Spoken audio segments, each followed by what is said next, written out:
मन के गंदे विचार खत्म हो जाएंगे। खराब विचार क्यों आते हैं? हम चाह कर भी बुरे विचारों को नहीं रोक पाते। मन हमारा सबसे बड़ा मित्र और सबसे बड़ा शत्रु हो सकता है।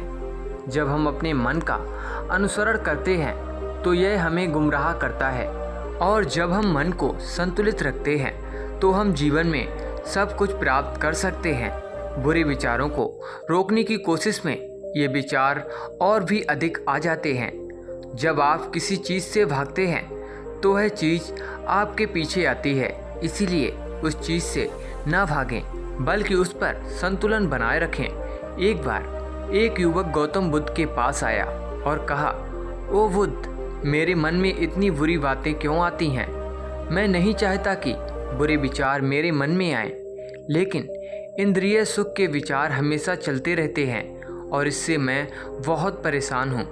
मेरे समय और ऊर्जा का नाश हो रहा है और मैं शांति से नहीं रह पाता। मैं महिलाओं को देखता हूँ और अपने आप को रोक नहीं पाता। बुद्ध मुस्कुराए और उन्होंने पूछा, क्या तुम जानते हो इंद्रिय सुख क्या है?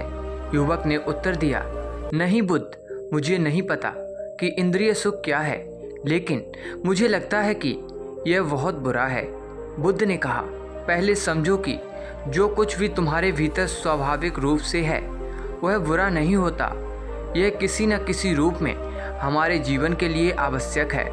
इंद्रिय सुख बुरा नहीं है, बल्कि यह हमारे मन का एक भाव है जो हमें किसी चीज़ की कमी का अनुभव कराता है।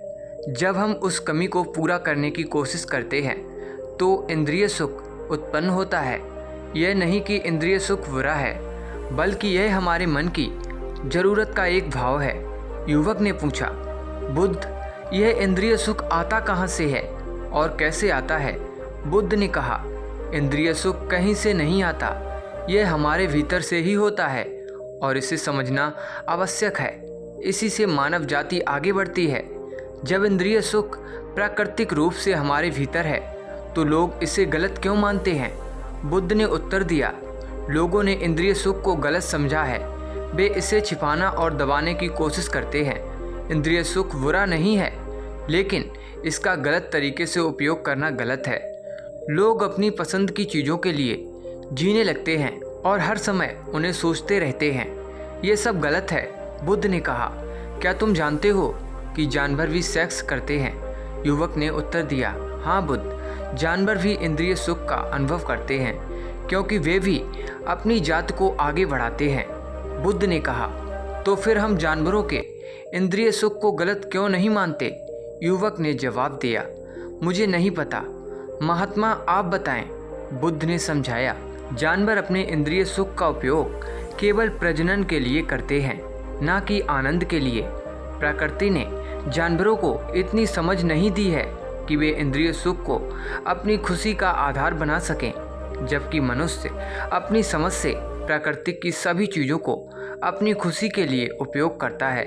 मनुष्य ने सेक्स और इंद्रिय सुख को अपने जीवन की अंतिम लक्ष्य बना लिया है और यह गलत है। बुद्ध ने कहा, समझो कि हम जो भी बुरे विचार महसूस करते हैं उनका कारण हमारे साथ की गई बुरी संगत भी हो सकती है। कभी कभी इंद्रिय सुख हमारे भीतर नहीं होता, लेकिन कुछ अश्लील लोगों के साथ रहने के कारण यह प्रभावी हो जाता है। अगर हम अच्छी संगत रखेंगे तो अच्छे विचार भी हमारे मन में आएंगे। फिर बुद्ध ने एक कहानी सुनाई। एक बार एक गुरु और उसके शिष्य एक आश्रम में रहते थे। शिष्य रोज गांव जाता था और एक नदी के पार से भिक्षा लाता था। एक दिन शिष्य ने देखा कि एक लड़का एक पेड़ के पीछे छुपा हुआ था। शिष्य ने लड़के से पूछा, भाई, तुम इस पेड़ के पीछे क्यों छुपे हो? लड़के ने कहा, तुम नहीं देख रहे हो कि मैं क्या देख रहा हूँ? शिष्य ने देखा कि कुछ लड़कियाँ नदी से पानी भर रही थीं। लड़के ने कहा, तुम्हें देखना चाहिए कि वे लड़कियाँ कितनी सुंदर हैं, कैसे उनका शरीर लहराता है। शिष्य ने लड़के की बात मानी और उसे देखना शुरू किया। धीरे धीरे शिष्य भी उन लड़कियों की ओर आकर्षित होने लगा और वह अपने काम में ध्यान नहीं दे सका। वह अपने गुरु को बताने में डर गया और जल्द ही आश्रम लौट आया। गुरु ने देखा कि शिष्य का ध्यान काम से हटा हुआ था। एक दिन गुरु ने शिष्य से कहा कि वह भी भिक्षा के लिए उसके साथ जाएगा। शिष्य ने विरोध किया, लेकिन गुरु ने उसे अकेला जाने दिया और खुद शिष्य का पीछा करने लगा। गुरु ने देखा कि शिष्य भी लड़कियों को छिपकर देख रहा था। गुरु ने शिष्य को देखा और कहा, तुम लड़कियों से भी भिक्षा मांगोगे। शिष्य शर्मिंदा हो गया और उसने कहा कि वह इस गलती को सुधार देगा। गुरु ने कहा, हमारी संगत का हमारे विचारों पर प्रभाव पड़ता है, इसीलिए हमें अच्छी संगत रखनी चाहिए। गुरु ने शिष्य को समझाया कि जैसे पानी का प्रभाव रोकना मुश्किल होता है, वैसे ही बुरे विचारों को भी पूरी तरह से रोकना कठिन है। हमें केवल संतुलन बनाए रखना चाहिए और विचारों की दिशा को बदलने का प्रयास करना चाहिए। शिष्य ने गुरु की बातों को समझा और अपने काम में ध्यान लगाना शुरू किया। उसने बुरी संगत से बचकर सकारात्मक सोच अपनाई। ये कहानी हमें सिखाती है कि हमारे विचार हमारे भविष्य की दिशा तय करते हैं, इसीलिए हमें सकारात्मक विचारों को अपनाना चाहिए और अपने जीवन को सही दिशा में ले जाना चाहिए।